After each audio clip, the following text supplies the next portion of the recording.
Entre las diferencias de tan solo una tos, un catarro, hasta el hecho realmente de enfermedades respiratorias que necesitan de la intervención de un profesional. Doctora, gracias por atendernos. Hola, buenas noches, ¿cómo les va? Buenas noches, un gusto. Bueno, decíamos, se adelantó todo. Pregunto, ¿las enfermedades que son de temporada puramente invernal también se están adelantando o estamos dentro de los márgenes? Sí, estamos viendo una curva en ascenso de todo lo que es los cuadros respiratorios, tanto los resfríos comunes, las faringitis virales y también las neumonías, o sea, las infecciones un poquito más complicadas. Ajá. ¿Cuál es la situación, doctora, cuando tenemos que entender de que este es el disparador para que vaya al médico? Porque por ahí alguien tiene una tos, dice, no, debe ser algo virósico, ya se me va a pasar, un par de grados en 48 horas por arriba de lo normal, 37, 38. No es que lo relativizamos, pero creemos que la comparación entre un resfrío a una gripe me parece que suele ser sustancial, pero no la tenemos tan en claro, para que usted nos aconseje. Sí, sobre todo para tener en cuenta la población más amenazada por este tipo de patologías son los niños, ¿sí? Entonces, bueno, es muy distinto un cuadro en un infante menor de 5 años o un adulto. Los niños de menos de 5 años, ante los cuadros febriles, en las primeras 48 horas necesitan una consulta médica porque son los que habitualmente puede progresar la enfermedad. Entonces en ese grupo etario es muy importante la consulta. Si bien sabemos que todos los consultorios y los guardias están saturados, es el grupo etario que más está afectado, por suerte también protegido por las vacunas. Y en el adulto, por supuesto, el cuadro inicial siempre suele ser como un resfrío común, con dolor de garganta, cefalea, el famoso estado gripal, pero si se prolonga la fiebre por más de 3 días, 48, 72 horas, ahí es donde puede necesitar una consulta, sobre todo para una revisión médica, para valorar la necesidad de hacer algún estudio o de algún otro tipo de tratamiento. Lo que están fiebre viendo prolongada por más de 3 días y dificultad respiratoria, muy Bien. parecido a lo que recomendábamos en la época del COVID. Claro, claro. Doctora, ¿tiene alguna particularidad lo que es la gripe A, la gripe común, lo que se está dando? Decíamos, por ahí lo que nos marcaban algunos especialistas es que cada año por ahí se resalta más alguna sintomatología. ¿Hay algo que esté más atado? ¿Se están encontrando con personas que necesitan de una asistencia médica con temperaturas más altas de lo normal? Algunos hablan de un dolor de cabeza intenso por varios días, o la presencia de los bronquios tomados, o directamente una neumonía. ¿Se puede decir que está presentándose gripes más agresiva o no? Es un cuadro gripal el que estamos viendo ahora, con más compromiso general. Esta cuestión de mucho dolor de cuerpo, mucha necesidad de reposo, mucha cefalea y fiebre no tan alta, pero el primer síntoma siempre es la fiebre. Pero lo que está manifestando la mayoría de los pacientes es ese dolor corporal generalizado y no tanto el cuadro de bronquitis o de tos productiva, pero sí esa necesidad. Incluso algunos pacientes dicen, no sé si será dengue ya a esta altura. En abril y mayo, al principio de mayo, se solaparon un poco las dos enfermedades porque seguíamos teniendo dengue, pero bueno, casi sin interrupciones les diría, pasamos del dengue a la gripe en muy poquitos días. Entonces, bueno, la sobrecarga en los sistemas de salud se ve bastante importante, pero bueno, es esperable, sobre todo no por la época, pero sí por el frío. Claro, por ahí no tanta congestión, algo que nos indique, sí, esto está atado directamente a una cuestión gripal, sino que usted me dice, claro, la sintomatología se termina emparentando. Dolor de cabeza, corporal, cansancio, dice, ¿qué será? ¿Será dengue? ¿Será gripe? ¿Se entiende? Exacto, sí. Pero, sí. Y la situación, doctora, ustedes me está diciendo que están teniendo mucha atención. Entiendo que en algún momento se llega. Sabemos que cada invierno, cuando tenemos notas con ustedes, estamos hablando de que se trabaja, claro, y se trabaja a cama caliente. ¿Esto todavía no ha llegado, entiendo? Bueno, yo sobre todo hago asistencialismo en lo que es internado de adultos. Sí, los niños, es bastante importante cómo ha aumentado la consulta en la consulta pediátrica. Ajá. Y en los adultos, hasta hace poco teníamos una serie de patología muy diversa, y hoy ya el 70-80% de los internados son respiratorios. Ajá. Eso no es que todos los cuadros van a ser graves, sino que nosotros cuando vemos ya tantas neumonías internadas, quiere decir que ya la circulación viral ya es importante en la población. O sea, por supuesto, del total de pacientes, menos del 5% es el que se interna, pero ya estamos viendo que se van cambiando mucho la patología que predomina en los pacientes internados hoy es la neumonía. La neumonía. Y eso sí se adelantó mucho, de esto lo vemos habitualmente en junio, julio, entrado julio. Cuadros de neumonías bilaterales, la mayoría son complicaciones posteriores a gripes, y en los grupos de riesgo, recordemos eso que es muy importante. Lo que sí vemos mucho, preguntamos mucho en consultorio y vemos esta negativa, es que la gente se ha alejado mucho de las vacunas. Ajá. Entonces tenemos que volver a eso. La vacuna antigripal es de los grupos de riesgo porque es la puerta de entrada para el resto de las complicaciones respiratorias del virus de la gripe. Entonces es muy, muy importante tener el día la vacuna antigripal y la del neumococo, que es la de la neumonía. Ahora, doctora, ¿mito o realidad? Cuando hablamos de neumonías, que se liga y se dice una gripe mal curada puede terminar en neumonía. ¿Esto es real o es mito? Claro, en realidad nosotros no hablamos de mal curadas, sino que habitualmente en un porcentaje alrededor del 5%, las gripes per se, al inflamar toda la vía respiratoria, pueden sobreinfectarse, le decimos nosotros. ¿Qué quiere decir? Primero era un virus que no necesitaba antibiótico, como siempre nos gusta recalcar, los virus se curan solos, pero hay cuadros, hasta el 5%, y depende del tipo de paciente que hablemos y de las comorbilidades, o sea, de las otras enfermedades que tenga, que puede infectarse ya con una bacteria y ahí generar las bronquitis y las neumonías. Entonces, en esos casos sí necesita antibióticos.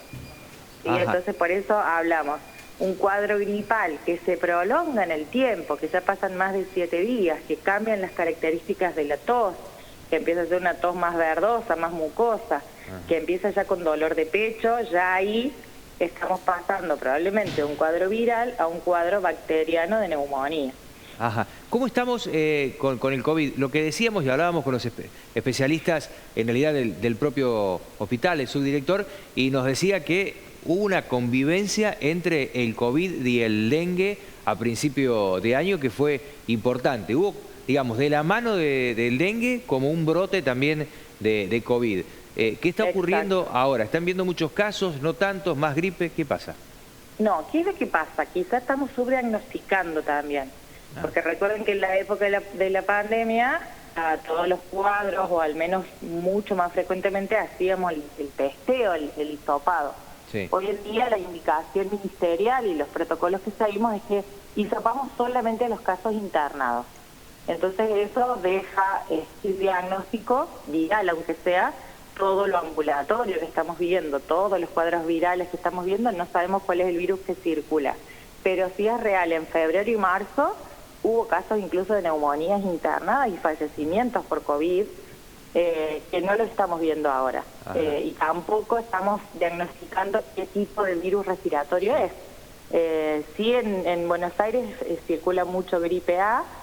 Nosotros en el hospital, hasta lo que va de la temporada, no tuvimos ninguna gripe internada, pero bueno, vuelvo a contarles, mi experiencia es la de la internación, que es un porcentaje muy pequeño de lo que pasa realmente en la calle, ¿sí? Yo creo que el virus que más circula hoy son los virus de la gripe y los del resfrío común, los coronavirus, que puede ser el coronavirus que hizo la pandemia o otros coronavirus. Tenemos virus respiratorios, hay más de miles. Claro. Entonces, habitualmente nosotros a mitad de la temporada, desde el Ministerio, tenemos información oficial porque se hacen testeos centinela, digamos, en distintas partes de la provincia, y no se difunde la información de cuál es el virus que circula. Por ahora no tenemos esa información. Bien, así que por lo tanto en el cuidado primario hay que tener en cuenta a alguien que comienza con la sintomatología, típica o no tan típica, pero me está hablando usted de dolor de cabeza intenso, de temperatura por más de 48 horas y demás. ¿Qué pasa con la automedicación libre? Que dice, no, estoy tomando un medicamento libre, lo puedo tomar. ¿Qué es lo que tengo que tomar? Porque al no saber qué, también estoy atado a qué no. Digo, hablando de medicamentos de venta libre, ¿puedo tomar cualquier cosa? De venta libre para bajar la temperatura, digamos, para controlar la fiebre, porque bueno, la fiebre prolongada también puede llevarnos a deshidratación y a mucho malestar. Entonces el paracetamol siempre lo recomendamos porque es el más inocuo. También puede ser algún ibuprofeno, que son los antiinflamatorios más comunes, y nada más. El resto del cuadro es autolimitado. ¿Qué quiere decir? El propio cuerpo, las propias defensas van a detener el virus. ¿Sí? Muy buena hidratación. El control del resto de las medidas, una dieta, un reposo y no mucho más. La gente se preocupa muchas veces por la tos, sobre todo en los niños, y nosotros siempre les decimos que la tos es un mecanismo para sacar esa mucosidad para afuera y que esa mucosidad no se infecte y nos genere complicaciones. Si nosotros inhibimos la tos, el propio sistema respiratorio no se puede limpiar, ¿sí? Entonces, por supuesto que hay casos donde sí requiere, pero esa tos y esa fiebre de no más de 38 también son parte de la naturaleza que logra controlar las infecciones. Entonces, en esto es reposo, control de estar tranquilo y estable en reposo, bien hidratado y controlado, pero no mucho más. Y nunca, jamás, la automedicación con antibióticos. Claro. Porque por ahí... es el error más grave y que genera después sí consecuencias porque vienen las bacterias resistentes que ya conviven con nosotros y que después los cuadros son más difíciles de tratar. Que se da mucho justamente ante el hecho de tos, de afecciones de garganta, que dicen, y no, mira, acá tengo que ir por un antibiótico, y no necesariamente una afección de garganta está atado a una bacteria, puede ser un virus tranquilamente, la mayoría de los casos. El 90% de las veces son virus. Entonces, sobre todo en los adultos. Doctora, hay otra frase popular que tiene mucho tiempo y por ahí se instala en la sociedad que dice, mira, una gripe dura 7 días con medicamento o una semana sin medicamento. Se juega con eso un poquito diciendo que es exactamente lo mismo. Exacto, tal cual.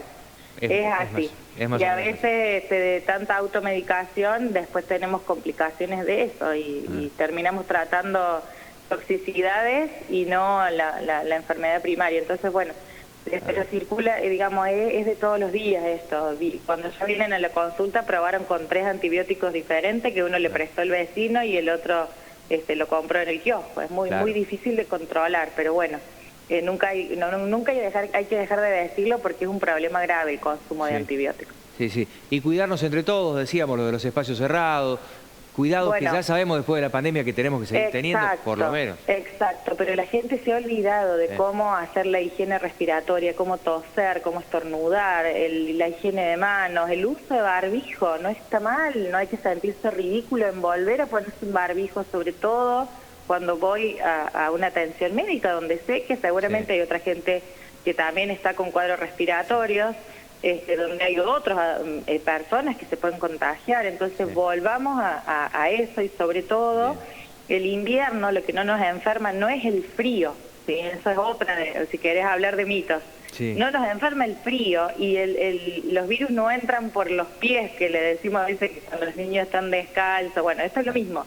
Las enfermedades entran porque convivimos en espacios cerrados donde hay muchas personas, no circula el aire y respiramos este ambiente lleno de virus. Entonces airear los ambientes y evitar concurrir a lugares cuando yo tengo síntomas respiratorios.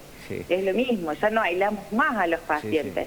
Pero a todos les decimos, por favor, si estás con síntomas respiratorios, hace un autoaislamiento y cuida a los tuyos y a la persona con las que trabajas.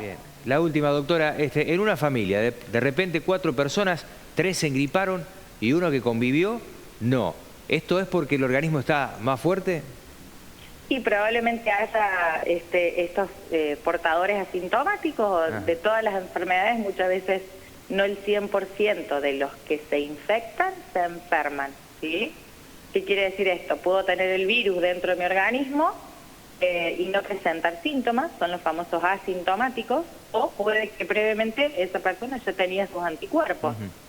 Pero sí se dan. Igualmente lo que son los virus respiratorios, habitualmente el grupo familiar entero se va contagiando y van cayendo de uno. Es así. Doctora, nos ha dado una clase, le agradezco mucho. Por favor, gracias a ustedes siempre por tocar estos temas sensibles que nos ayudan mucho también a los médicos para prevenir.